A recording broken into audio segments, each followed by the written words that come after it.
Namaskar, brothers and sisters, ladies and gentlemen, students and scholars, teachers and trainers, professors and professionals, listeners, learners, the most honorable President Prime Minister Modi ji, respected ministers and doctors, honorable advocates, advertisers, administrators, advisors, all my dear friends, I heartily, cordially welcome all of you. It is really nice time, nice place, nice section that we are appreciating our holy Indian culture in the form of unity in diversity. What is happening around the world?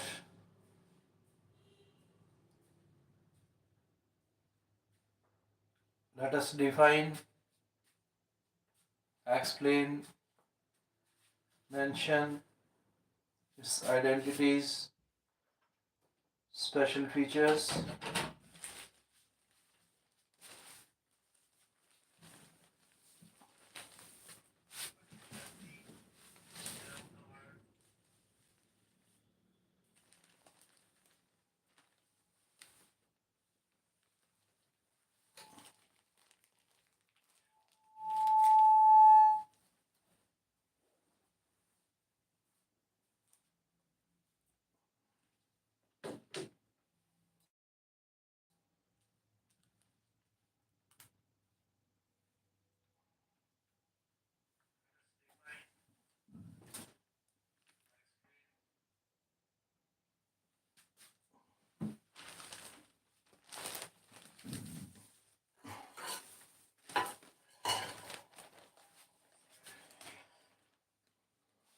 impressive in style and substance. The Humayun's Tomb Museum in Delhi sets a new benchmark.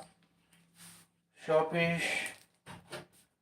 We who love Delhi's rich heritage had much to celebrate with the opening of the Humayun's Tomb Museum in the middle of last year. Since then, I have visited the museum more than once and each time found it is a very enriching experience.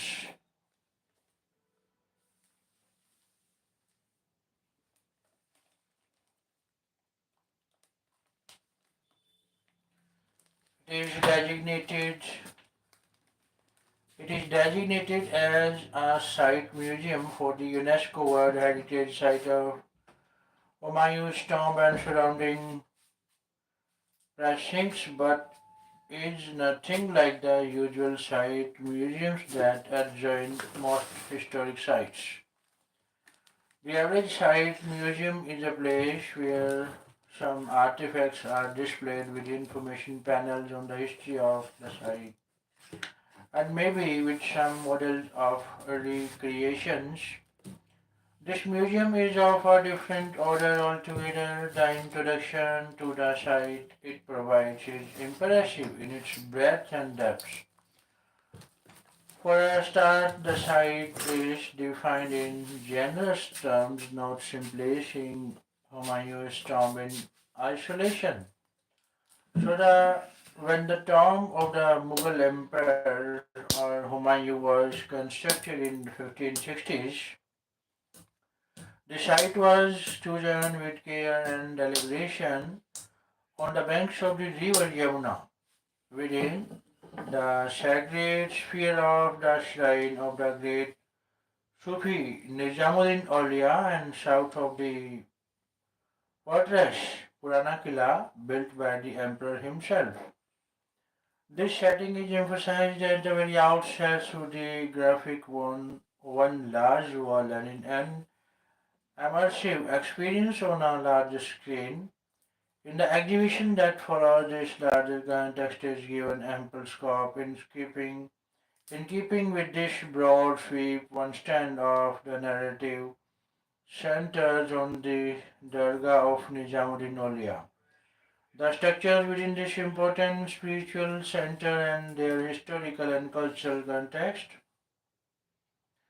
We are told of the Sufi saint's lifetime, work and ideas as well as of those of Amir Khusro, the poet and political figure who was a close companion of Nizamuddin and was buried in a tomb near his. We get glimpses of Sufi thought and practice centered around this shrine through the centuries up to the present. The other strand, of course, is Humayun's himself, his life, his times, and his personality. Humayun's life was also the period of the early years of Mughal rule in India, and so important was associated with the Mughal conquest and the vicissitudes and instability of Humayun's rule are among the themes covered. The Mughal world in general, particularly in its cultural aspect and the lives of certain important members of the royal family and some other figures around the court, forms, other, forms another important section. The personalities chosen for highlighting are those who are buried in the vicinity, such as Princess Jahanara, Prince Dara Sukho, and Abdurrahim Khan, better known to us as the poet Rahim. Lastly, and not surprisingly, since it's a site museum, architecture occupies a good deal of space in the exhibition. We learn about various buildings and landscapes areas across the larger site, not only Humayun's tomb and its surrounding garden, but several other buildings in an area stretching from Purana Killa to Nizamuddin Basti to Rahim's tomb at the southern extremity. Closely linked to the exposition of the architecture and landscape is the story of the evolution of the site, particularly its conservation over the last nearly 3 decades. It particularly brings into focus the Aga Khan Trust for Culture that has been involved in the conservation project. The scope of the museum is broad, but what is truly impressive is the treatment. All these different narratives are brought to life through well designed displays. These include an extensive selection of objects, some from museum collections such as the National Museum, the Archaeological Survey of India collection, and a collection of the Aga Khan Trust for Culture. There are beautiful miniature paintings, antiquarian prints, astronomical instruments, utensils, coins, arms, and armor. Each helps to illustrate some aspect of the narrative. It is difficult to pick from among many favorites, but one definitely is the meshach, a goat skin bag once used by professional water carriers or beasties. This object is used to illustrate a story from Humayun's life when a water carrier inflated his meshach with air so it could serve as a flotation device to save the emperor from drowning and enable him to cross the Ganga in spite on his flight after a rout in the Battle of Tosa against Sher Shah Suri in 1539. Another object that catches the eye is an 18th century animal or Minakari Vesh. The accompanying description tells us that after being ousted by Sher Singh from his Indian territories, Humayun spent several years in exile, excluding in the territories of the Safavid ruler of Iran. Upon his return, he brought with him several artists and craftspersons, among whom were those who brought to India this craft of enameling, which became a lasting tradition that survives to this day. One thing the museum does particularly well is to showcase the architecture of the area. Models of many of the bulkings have been meticulously cared meticulously created with accompanying inscriptions. One of my favorite is large one of the Humayun's tomb as a section cut. This shows the double dome of the building more clearly than any description could.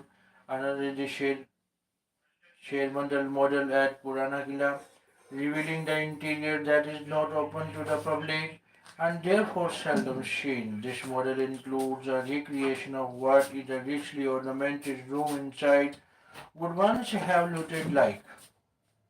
Apart from models, there are numerous carved full-size replicas which give an excellent idea of the scale of the buildings as well as details such as we cannot always appreciate from our point of view at the site itself. One of these is a full-size recreation of a portion of the Azam below Humayun's tomb, which not only emphasizes its proportions but is also designed to show how its facing stones are put together. Then there are painted ceilings of several tombs that are replicated on one large wall. There are smaller replicas too, such as the group of medallions from Rahim's tomb showing an eclectic choice of ornament. Another is panel of tiled work from the interior of Sher Bundle. One striking replica is the canopy above Nizamuddin Aulia's grave. This is a faithful copy of the 17th century original in wood island with mother of pearl.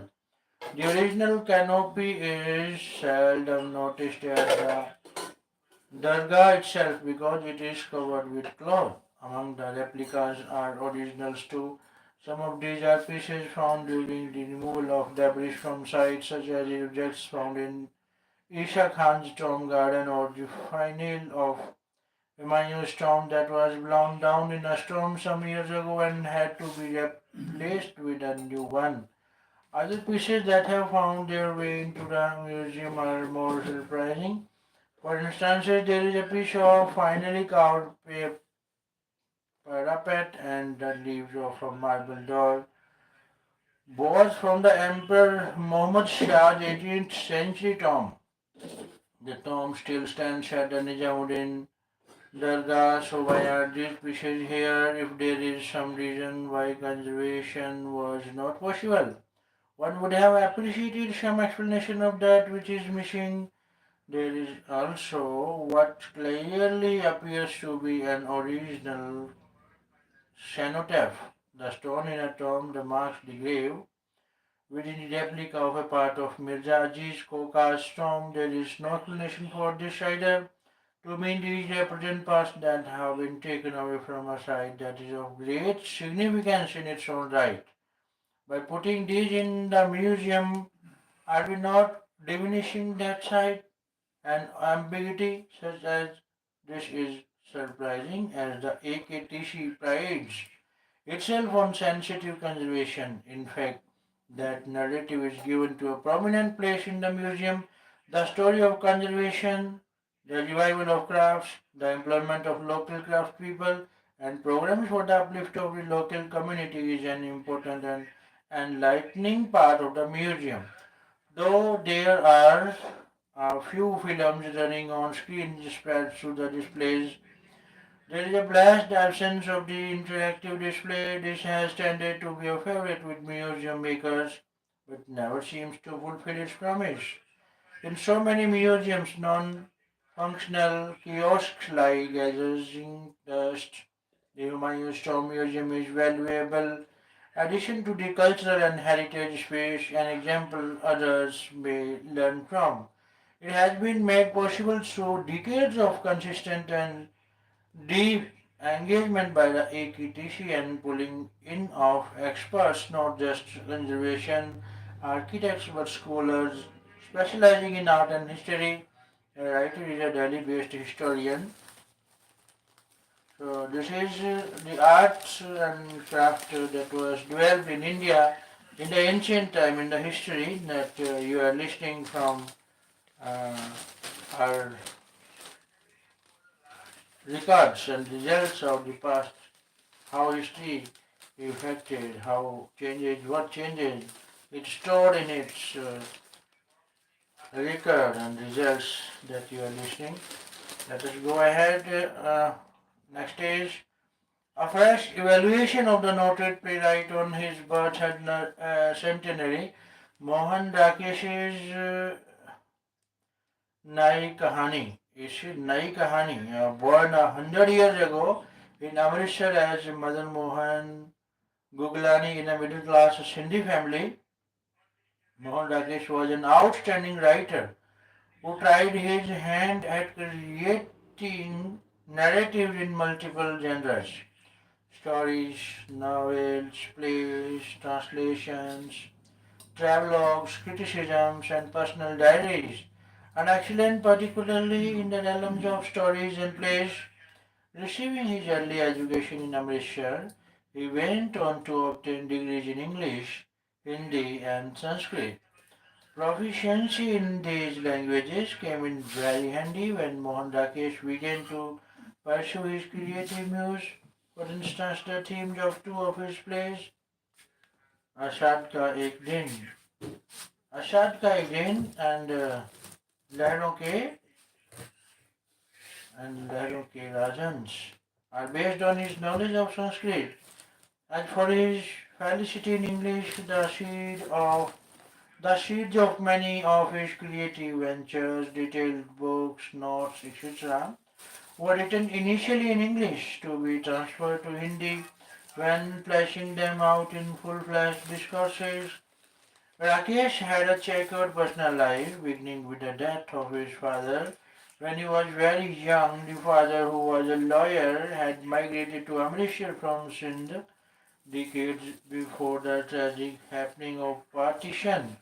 After his education, Rakesh began his profession career as a postman but soon shifted to teaching, first in various schools and finally ending up as a lecturer in Hindi at a Jalandhar college. Very briefly, he also edited the renowned Hindi story journal Sarika, which was the prima donna of the Nai Kahani movement publication. His married life too was unstable. Having married Saish, while little is known about his early two marriages, his third one to Anita Olak lasted until his sudden death at the age of 47. By his own confession, married life was his third priority, the first two being writing and Addebazi with friends. Born in 1925, Mohan Rakesh must have been, while growing up, witness to the freedom struggle and its culmination in the traumatizing events of partition. However, these do not find much mention in his writings, both creative and biographical. On the literary front, the progressive writers' movement began in the early 1930s when Rakesh was still a child and was past its prime after independence when he attained adulthood. Although the historical events relating to the freedom struggle, both militant and passive resistance and tragic events associated with partition continue to inspire many writers. Rakesh moved away, carving a niche for himself with stories of a different theme, and evidenced in his first collection, published in 1950. Issues of national building and their impact on the lives of people brought challenges of a newer way of life, which was radically different both socially and economically from the sleepy traditional life of an agrarian economy. Large scale Urbanization with the establishment of townships, cities, and the creation of jobs in which everyone, women included, had to participate led to a hitherto unknown society environment, coping with which for everyone stressful not just physically but psychologically as well. It is in this new environment that a newer kind of storytelling, both in theme and manner of narration, was born, and the first generation of these who penned this Nayi Kahani included Mohan Rakesh, Kamleshwar, Ramesh Bakshi, Manu Bandari, and Rajendra Yadav. They broke with the traditional form and content of the Premchand mode, which had a beginning, middle, and an end.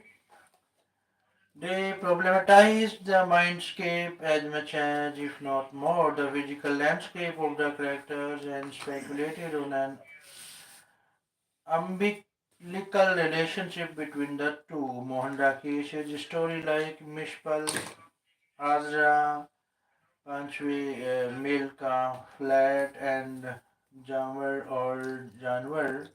Janwar represent such narratives focusing on the emerging middle class and their newer lived reality, even a partition related story like Malvika Malik has this newer approach. Although one of the founder members of Nayi Kahani movement, Mohan Dakesh, is better known as a playwright, it is these Ashadh का एक दिन आधे अधूरे and लहरों के राजहंस among others that have outlasted his stories and somehow even been canonized, becoming a part of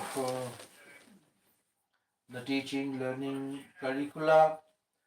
Adhe Adhure, which I saw being staged in a Rajendranath production in Delhi in the early 1970s, continues with the theme of strained personal relationships in middle class families that dominated his stories. The play introduced a newer technique wherein five different roles were played by a single male character, creating a distinct impact. Add to this Rakesh's felicity of diction, concise, crisp, memorable dialogues, and you have the recipe of a great play.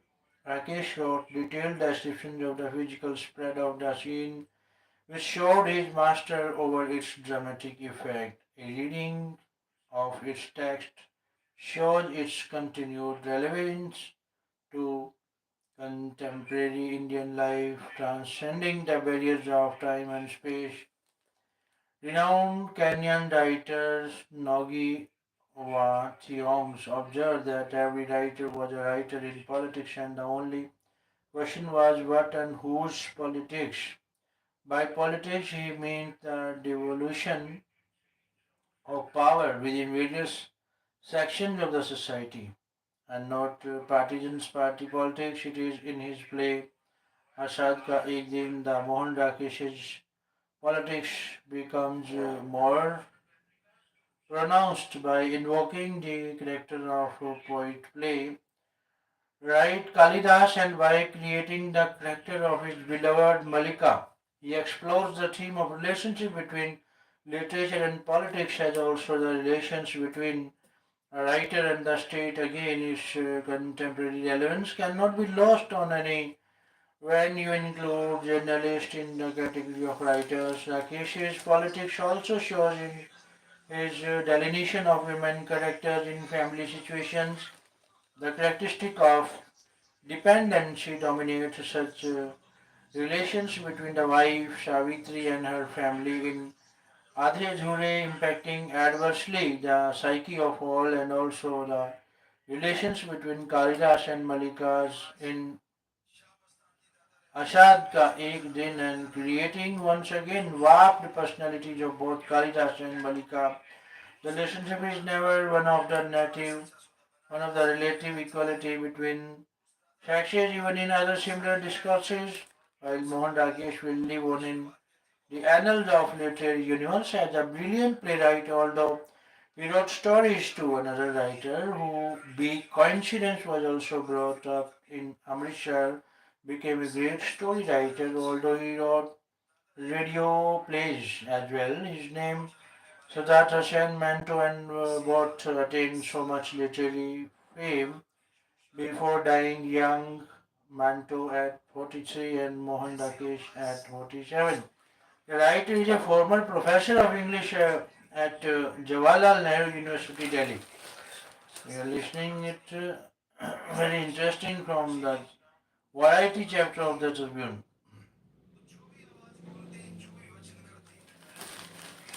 Enjoy your tea and eat it too. Yes, it is very knowledgeable, informative, instructive, and directive. India versus Pakistan matchless. Going bonkers with bankers.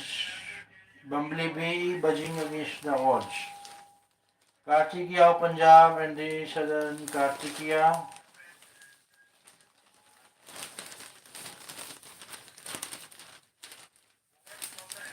Serious business of comedy. What is? What is the serious business of comedy? Comics have always been on the social radar, and Allahabadiya Row has only reignited the debate on limits of free speech. Could the Hullabaloo become reason enough to further curtail the rights of artisans? Every death by suicide has a different story to it. The common thread is the absence of helping hands along the way. The art of ward unit, A to Z of fasting, influencing policy, gauging the tragedy, Raja's fascination for Bindu, small is big. Famous for gems like रंगी साड़ी गुलाबी चुनिया तुम्हारी दोएं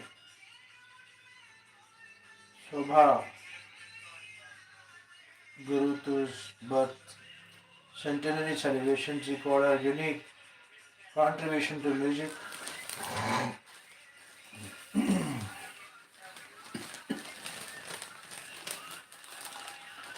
BJP in top gear for Sirsa election campaign, Congress yet to pick up pace. News from Sirsa. In the Sirsa Municipal Council election, the BJP campaign is in top gears, while the Congress seems to be struggling with MLA Gokul Sethia left to campaign alone. A week after the Congress announced its candidate, local leaders still haven't started campaigning for their candidate. The BJP has engaged ministers, former ministers, MPs, ex-MLAs and even chairpersons in the campaign. They have also appointed election in charges at both booth and district levels. 7 candidates are contesting the election for the chairperson post with 5 from major parties and 2 independent candidates. The BJP's candidate is Shanti Swarup. Valmiki Congress has Jaswinder Kaur. JJP has Praveen Turkia. INLD has Om Prakash. And AAP has Kavita Nagar. The independent candidates are Rajkumar Raju and Ashok Chandalia. The BJP has roped in many prominent figures for campaigning, including Cabinet Minister Karishna Bedi, former Minister and HLP leader Gopal Kanda, former MP Sunita Dugal, ex-MLAs Dhudaram and former MLA Makhanlal Singla, and Haryana government's Harkoft chairman Ved Phulan, even former CM political advisor Jagdish Chopra and ex-governor Professor Ganeshi Lalji have been actively involved. The Congress has, however, seen little involvement of its top leaders. Key figures such as Congress MP and National General Secretary Kumari Selja, former MP Ashok Tawar, and several other prominent leaders have kept their distance from the campaign. Even the election in charges and co in charges have failed to return after initial meetings. Haryana Cabinet Minister Ranveer Gangwa, who came to campaign for the BJP candidates, said issues like improving city roads, water supply, and sewerage systems had been raised, and people have decided that they want a beautiful and developed Sirsa. They trust the BJP for this development. Keeping this in mind, the party has nominated Shanti Swarup as its candidate, who has been a councillor 5 times and has a vast experience. The BJP candidates are confident that in this municipal election, the party will win all 32 wards in the city. Meanwhile, during the campaign in Sirsa, former BJP MP Sunita Dugal said, "Please make BJP win the chairperson's post." It saddens me that since 2009 you haven't made us a legislator, but at least this time give us a small government. We deserve some contribution. Dougal made these remarks while campaigning for BJP's municipal chairperson candidate Shanti Swarup Valmiki. He is up against 6 other candidates in the race. Since 1996, the BJP has not had a legislator from the Sirsa Assembly seat in the 2024 elections. The Congress won the seat and the BJP's candidate also lost the parliamentary election. This has led the BJP to focus heavily on securing the chairperson post in the municipal election. Sunita Dugul's visit was part of this effort. Notably, Dugal entered politics in 2014, leaving her job as an income tax commissioner. She contested the 2014 Haryana Assembly elections from Fatehbad Zotia seat on the BJP's ticket but lost by just 453 votes in 2019. She was given ticket for the Sirsa Lok Sabha seat and won by over 3 lakh votes. However, in 2024, she lost again in the Ratia Assembly seat by 21,442 voters. Mudgil is Rohtak, convener of BJP CSL. BJP's mayoral candidate was cleanliness in Hisar. News from Sirsa. Parveen Popli, BJP's candidate for the mayoral post in the Municipal Corporation Hisar, has vowed to prioritize the city's development and cleanliness if elected to the post. Addressing a gathering during campaigning, Popley assured voters that his team would work in the interest of the public, backed by the BJP's state government. The focus will be on improving the city's infrastructure and sanitation. With the cooperation of the government, administration, and the public, we will strive to make Hisar the cleanest city, Popley said. Notably, the Chief Minister Naib Singh Saini had also joined his campaign recently to boost the poll prospectus and assured that the triple engine government would accelerate the growth in the town.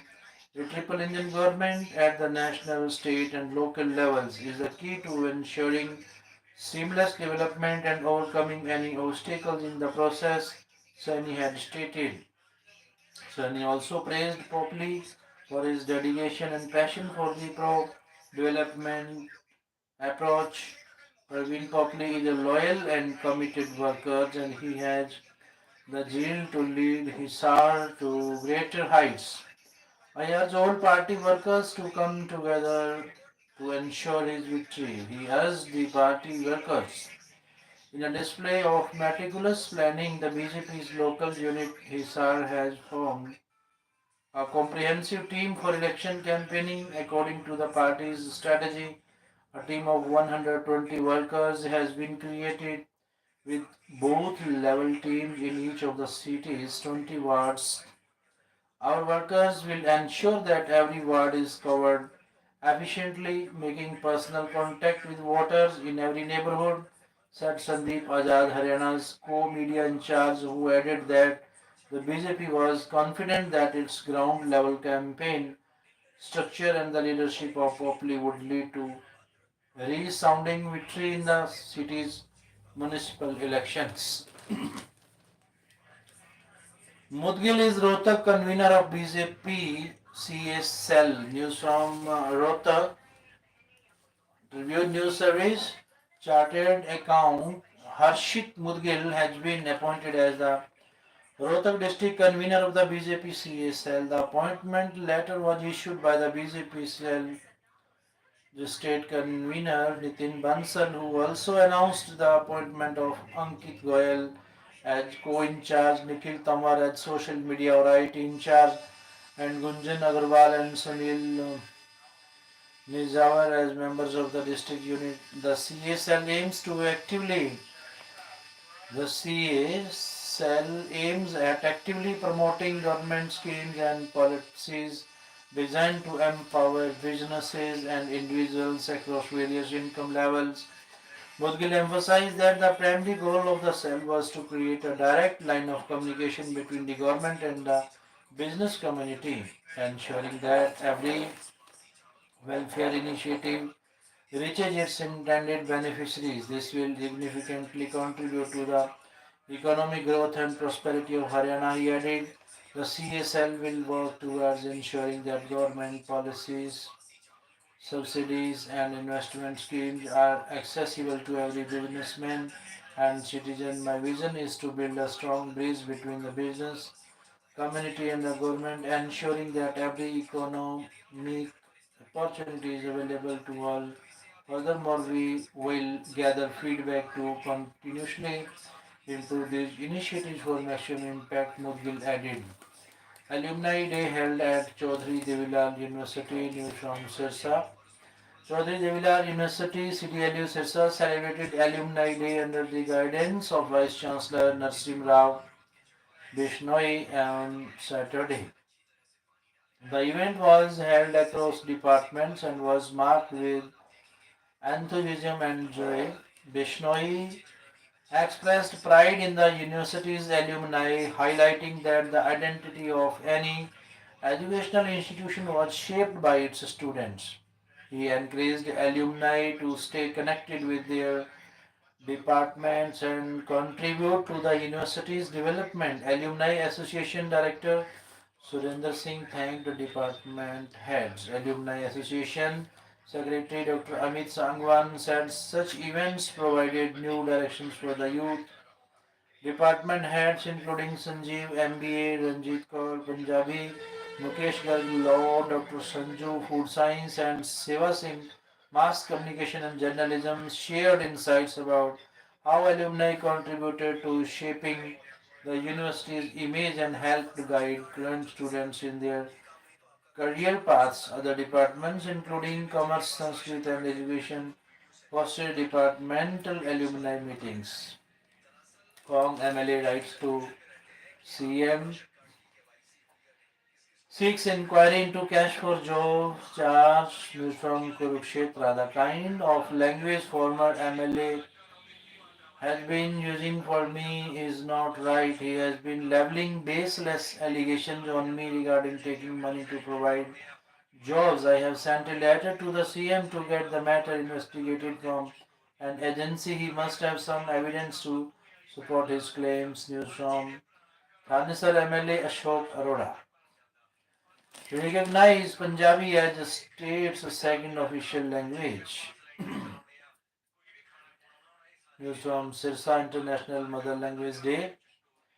On the occasion of International Mother Language Day, various Punjabi organizations from Sirsa submitted a memorandum to Deputy Commissioner Shantanu Kumar Sharma on Friday. The delegation was led by Professor Gurchand Singh Sirsa. Representatives of these organizations also held a symbolic protest outside mini secretariat in support of Punjabi language. The protest was supported by several groups including the Shri Guru Granth Sahib Satkar Sabha Lok Panchayat Sirsa, Punjabi Teachers and Language Promotion Society Sirsa and Punjabi Writers Association Sirsa. The DC assured the groups that the memorandum would be forwarded to the Haryana government and the district administration would extend full support for the development of the Punjabi language during the event. Swarn Singh Virk, Swarn Singh Virk, a left-wing thinker, emphasized the importance of discussing the status of mother languages and bringing attention to the shortcomings in their use. Professor Sirsa asked the state government to recognize Punjabi as a second official language and implement its use in schools from class 1 to 8 in Punjabi majority areas. He also called for accepting applications in Punjabi in all government offices and hiring staff for transition services. Teacher leader Bhuta Singh highlighted the negative impact of vocational courses on the language and called for filling vacant posts of Punjabi teachers. So students interested in the language could study it. This is all about Sirsa. Now let us go through Proud Punjaban. Proud Punjaban Sabha Azad, who plays a journalist in the series Crime Beat, is a Hudai who says Aloo Parantha runs in my veins. Strength of a woman. Let us go through what is it and what is being expressed through the Tribune in it. Knowledgeable. Strength of a Woman Academy Award winning actress Nicole Kidman had surpassed her goal of working with a female director every 18 months, collaborating with 19 female filmmakers on various projects since 2017. In a recent interview, Kidman emphasized the importance of supporting female directors, particularly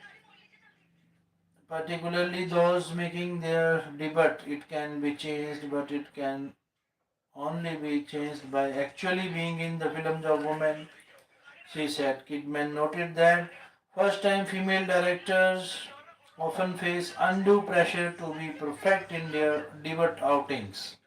Kidman's commitment to working with female directors began in 2017 when she publicly declared at the Cannes Film Festival that she would work with a woman director every 18 months. However, she later revealed that amended she had silently amended her goal to work with a female director every 6 months to a year. Kidman's recent collaborations with female directors include working with Helena Reason on the erotic thriller Baby Girl. She has also worked with Vicky Johnson and George Blanco on the animated film Spellbound and Karen Cusham on the thriller Destroyer. Her upcoming project Holland is directed by Mimi Cave and will premiere at SXSW next month. Diljit loves coffee.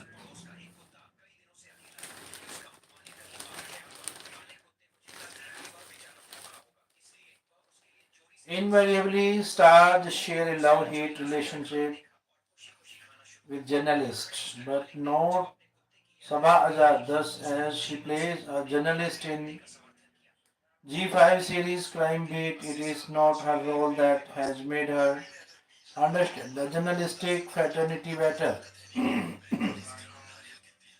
She has always known how difficult it is to be a journalist, and more importantly, to stand by the truth if they choose to do so.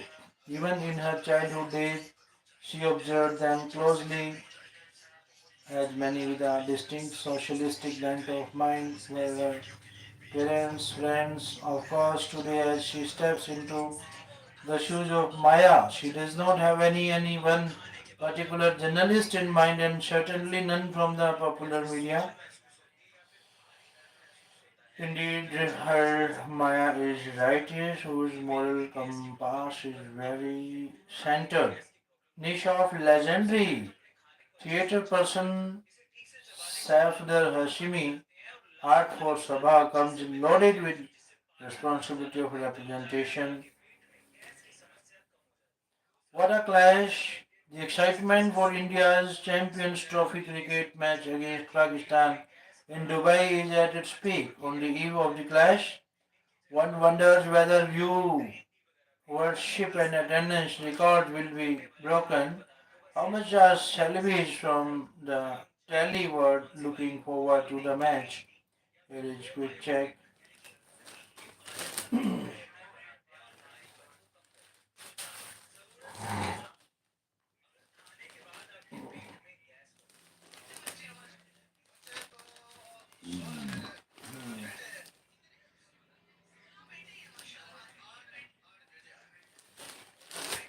Trump fires top general in Pentagon purse, Washington. President Donald Trump abruptly fired Air Force General C.Q. Brown as chairman of the Joint Chiefs of Staff on Friday, sidelining a history-making fighter pilot and respected official as part of a campaign to rid the military of leaders who support diversity and equity in the ranks. The ouster of Brown, only the second black general to serve as chairman, is sure to send shock waves through the Pentagon. His 16 months in the job had been consumed with the war in Ukraine and the expanded conflict in the Middle East. I want to thank General Charles C.Q. Brown for his over 40 years of service to our country, including as our current chairman of the Joint Chiefs of Staff. He is a fine gentleman and an outstanding leader, and I wish a great future for him and his family, Trump posted on social media. Trump urged billionaire Elon Musk to be more aggressive in his efforts to shrink the federal government despite uproar over layoffs and deep spending cuts. Elon is doing a great job, but I would like to see him get more aggressive. Trump posted all in uppercase letters on his Truth Social platform. Remember, we have a country to save, but ultimately to make greater than ever before, he added. Trump-Putin summit preparations underway. White House Kiev raid matters deal. The White House and Ukraine have made significant progress towards reaching an agreement that would provide the US with access to Ukraine's rare earth minerals and tighten the long-term relationship between Kiev and Washington. According to a person familiar with the matter, Trump earlier on Friday renewed his criticism of Zelensky's handling of the 3-year war. Rare earth elements are a set of certain elements that are essential to many kinds of consumer technology, including cell phones, hard drives, and electric and hybrid vehicles. Chinese virologists say new bat virus could infect humans just like COVID. Lanka government blames inciters for state of violence was action.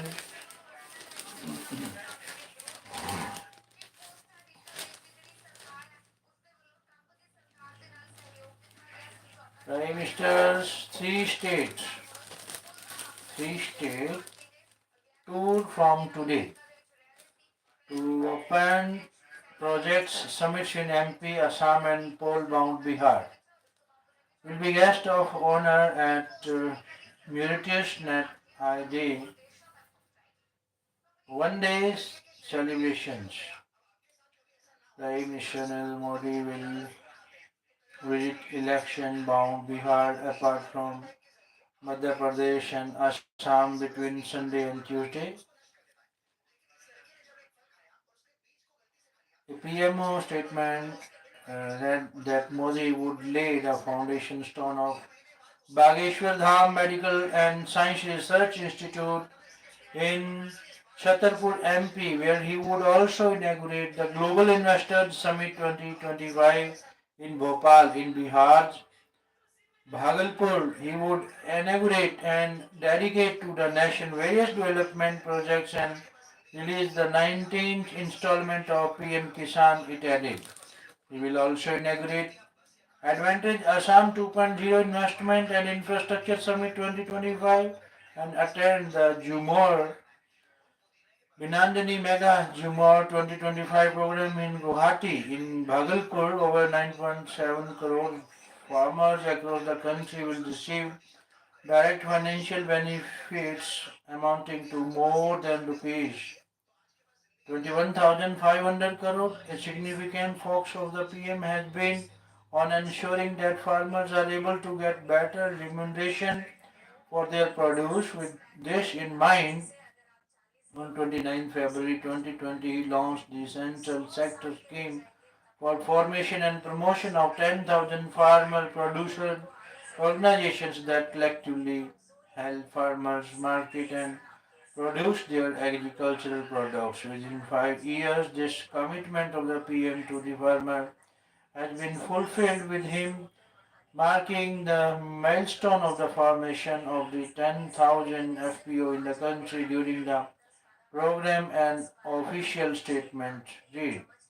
Then he will also inaugurate the Center of Excellence for Indigenous Breeds in Motihari, built under the Rashtriya Gokul Mission. Its major objectives include introduction of cutting-edge IVF technology, production of elite animals of indigenous breeds for further propagation, and training of farmers and professionals in modern reproductive technology. Will be guest of honor at Mauritius Net One Day celebration from New Delhi. Prime Minister Narendra Modi will be guest of honor for Mauritius 57th National Day. This was stated by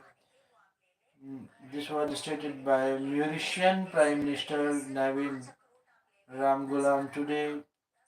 Mauritius commemorates its National Day on March 12 every year. The day marks the anniversary of Mauritius' independence from the British rule in 1968. Ram Ghulam said, I have great pleasure to inform the House that following my invitation, Narendra Modi, Prime Minister of India, has kindly agreed to be the guest of honor for our National Day celebrations. Ram Ghulam said, it is indeed a singular privilege for our country to host such a distinguished personality who is doing that this honor in spite of his very tight schedule.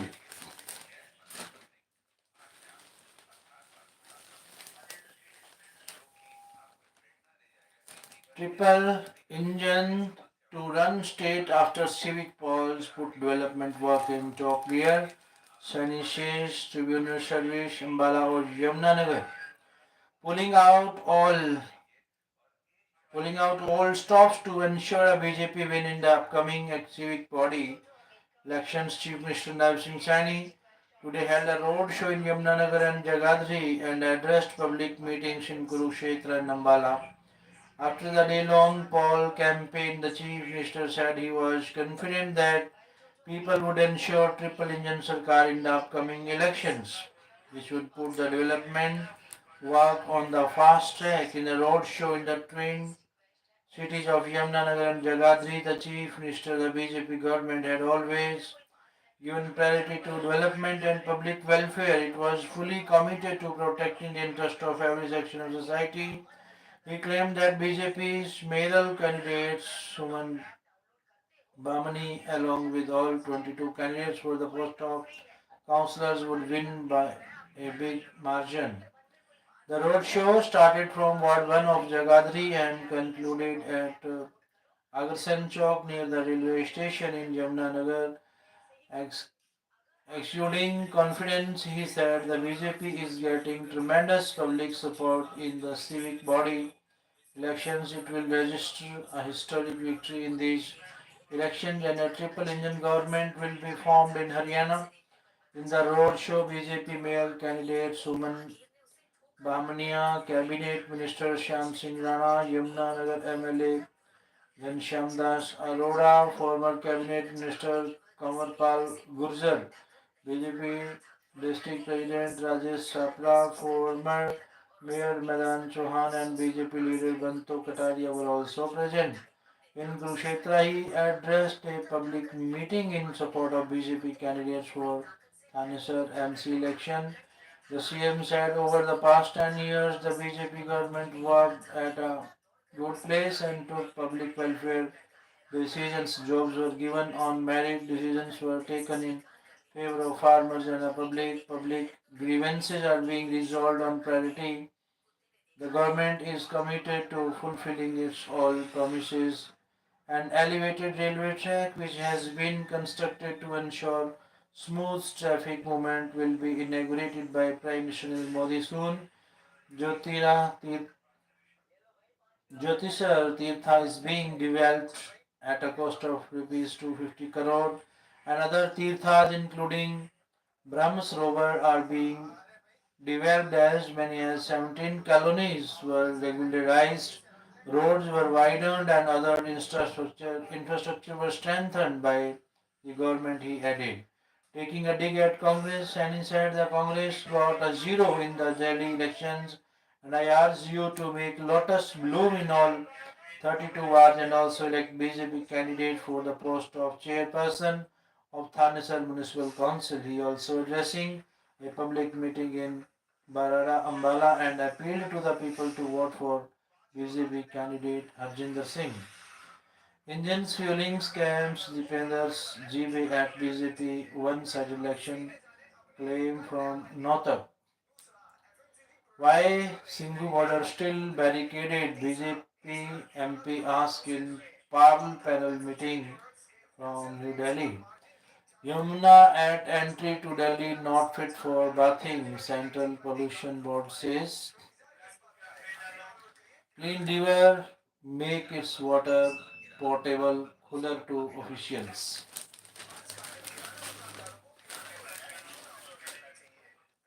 News from Chandigarh. One day before the newest Delhi CM Rekha Gupta took 6 ministers to the Yamuna Vasudev Ghat for Yamuna Aarti last Thursday, pledging to clean the river. Soon after she took her oath at Ramlila Maidan, the Central Pollution Control Board submitted a report to the National Green Tribunal stating that the water quality of the river at the Pala and Wazirabad monitoring stations were not even fit for bathing. According to the CPCB report, the biochemical oxygen demand level at Pala was as high as 6 mg per liter and 5 mg per liter at Wazirabad on October 29, 2024. BOD is a parameter which measures the oxygen quality of water.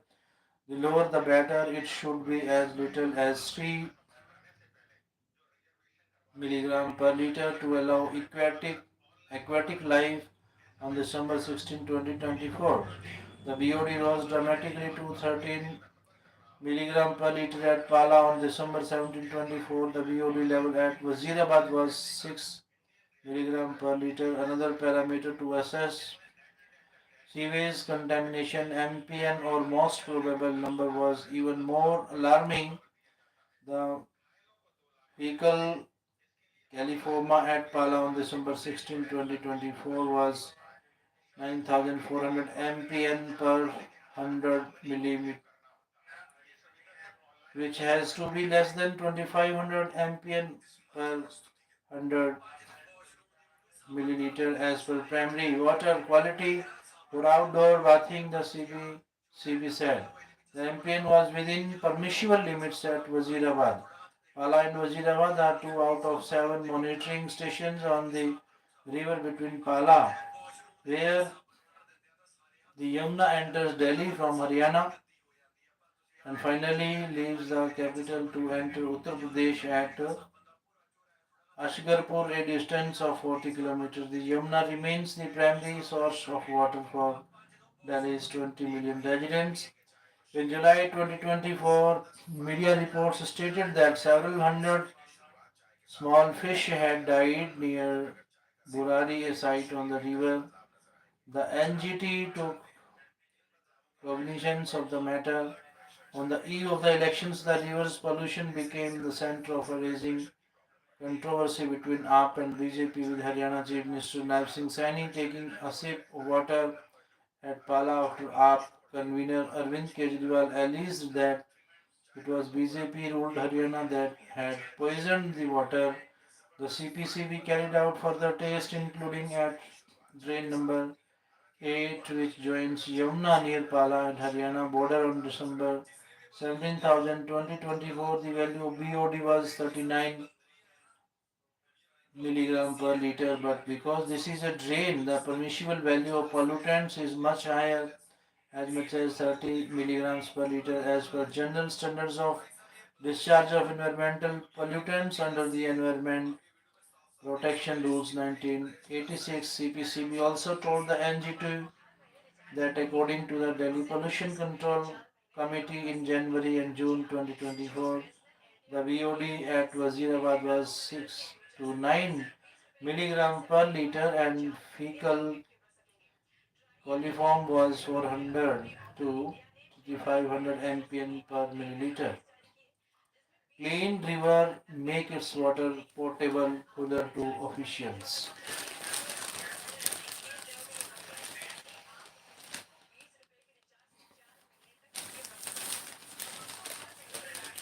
No headway was farmers from on MSP demand Chauhan list centered shops. Plan to check distressed sale of crops in works center says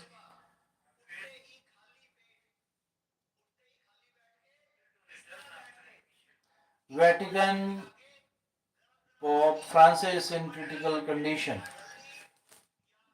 From Rome, Pope Francis 88 was in critical condition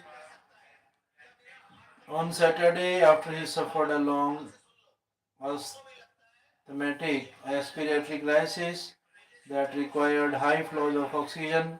The Vatican said the Pope, who has been hospitalized for a week with lung infection, also pursued blood transfusion after tests showed a condition associated with anemia. Kumbh pilgrimage in count touches 60 crore mark. On Prayagraj, Rashdi Stabber found guilty of attempted murder from Mevle.